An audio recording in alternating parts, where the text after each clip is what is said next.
So this is our basic offense. It's called triangle. It's a very simplified version of offenses you may have heard used in the NBA. The championship Bulls used to use this offense with Michael Jordan. If you'll notice, there's a lot of different triangles here.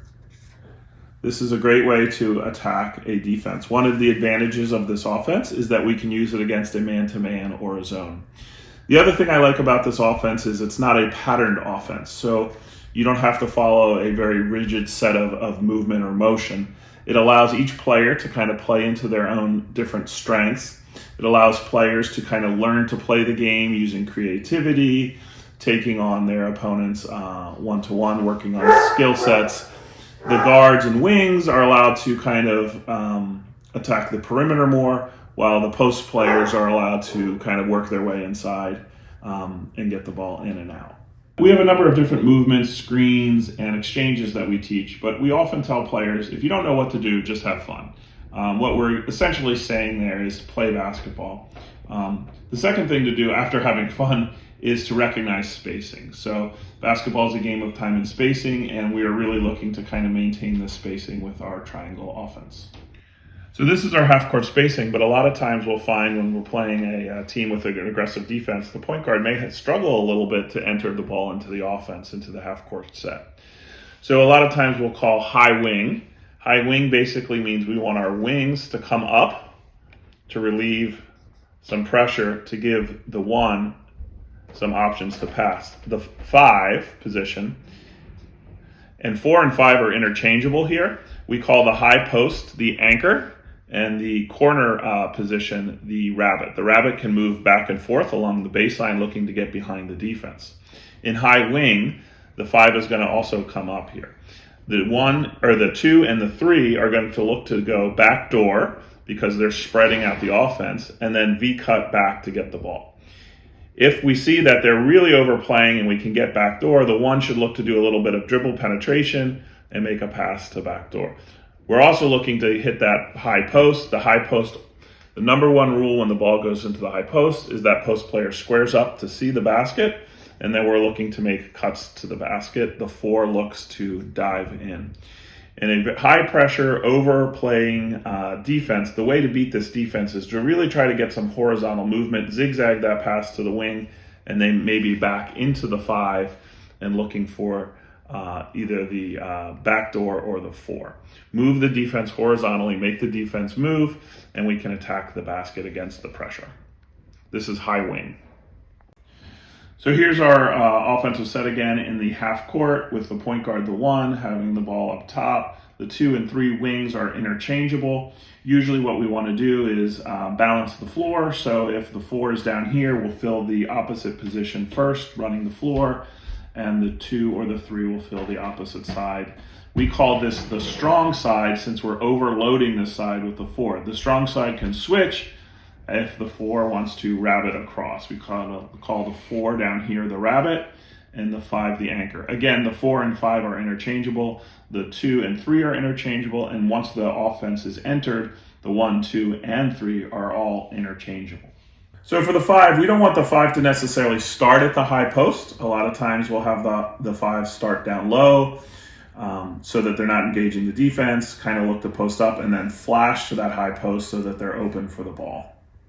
We're always looking for penetration from the 1 or any perimeter player. If we penetrate, we're going to go strong to the basket until we're stopped or double teamed, and then we can look to kick that ball. It's important for the other players on that penetration to pop to a hot spot where they can, 1, be at an angle where the ball can be delivered, and 2, so that they're open, they lose the defense. There's a relocation aspect to that. So we have a number of different entries into the offense that we'll teach that the players can use. The first one is a simple high pick and roll, where we're doing an on-the-ball screen from the high post. The 1 is looking to take it to the basket. What we're really going to probably see a lot is a switch with the 5 rolling, and we have a mismatch. It's this classic high pick and roll where the 1 will be delivering the ball to the 5. Our second entry that we like to talk about is when we hit the ball into the high post. Again, the first thing that we want the high post to do is square up strong and look at the basket. They can attack the basket by taking their defender off the dribble. but we also are looking for the 4 to rabbit in and post up. We want this post up to be higher here so that we have a good angle on the basket. The 3 is going to automatically make a very hard backdoor cut, so the 5 knows when they're squaring up, they have the 3 and the 4 as options. Now the 1 and 2, we want them to relocate. Get to a spot where they feel comfortable making a shot. If it's a 3-pointer, so be it. If not, step in a little bit. They should relocate and call for ball. This does a couple things. First, as their defenders go to double down, it will give the 5 an angle to pass back out. And second, it will have the defender confused when they turn to look to recover. Their man will no longer be there. Another entry is our strong side wing pass. Probably coming off a very good V-cut here. We're going to hit the 2. This is the strong side because our 4 or rabbit is on that side, the side that's overloaded. We're going to do an up screen. The 5 is going to screen up for the 1, and the 1 will cut to the basket looking for the ball.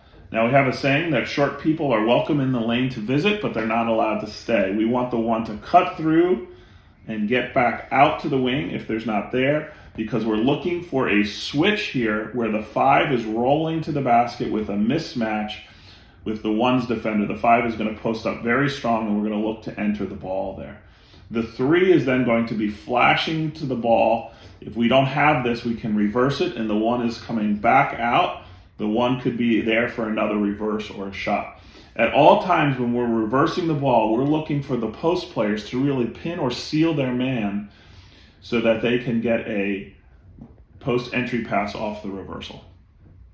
So let's say the ball was entered to the strong side wing. The 5 is on the post here. He makes sure she is posting up.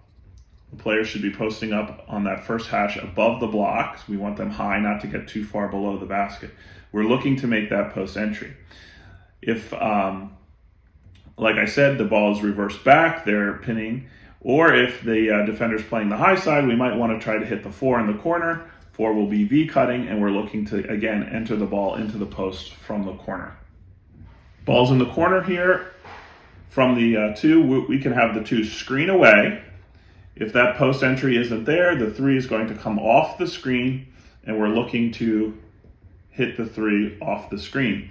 If the ball goes from the corner back to the wing, what we'd like is the post to come out and screen for the corner, looking for that pass cutting to the basket. Okay, so we just had the 5 screen for the 4, so we have an exchange. The ball is back on the wing, looking for the post. If it gets, we can have another screen away if we need to get the ball here. Ball comes back out to the top of the key.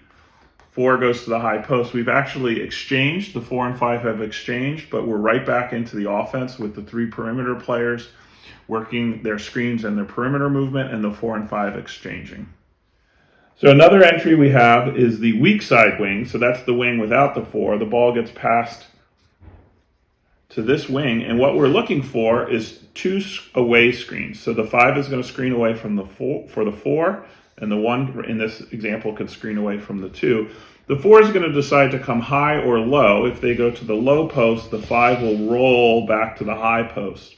The 2 is going to be flashing off of the screen to look to get the ball at the top of the key, ready to catch the ball and shoot. Hands ready, catching the ball, ready to shoot. The 1 will then roll and fade to the wing here, potentially a skip pass. Now, the one thing we always want to keep in mind is the key for any offense to work is that the screens are executed very well. So we're going to fake, move the defender one way, and then run off the screen the other way, rubbing shoulder to shoulder. So we just had the ball entered into the weak side. We had the pick and roll with the 4 and the 5. If it's not there, we were unable to hit any. The 4 pops back out to the wing as the rabbit, and we're right back into our offense. So this offense, like I said, can be used against a man or a zone. The difference is when we're screening for a zone, we're going to, instead of going to screen our teammate's defender, we're screening the defender in that area that we're having our teammate come to. So in a zone, the 5 might be screening the middle defender for the 4. The 2 might be stepping in to screen for the 1 here. Also in a zone, we're looking to flash behind the defense quite a bit more. This is where the rabbit really can wreak some havoc, flashing behind the zone. and working the baseline.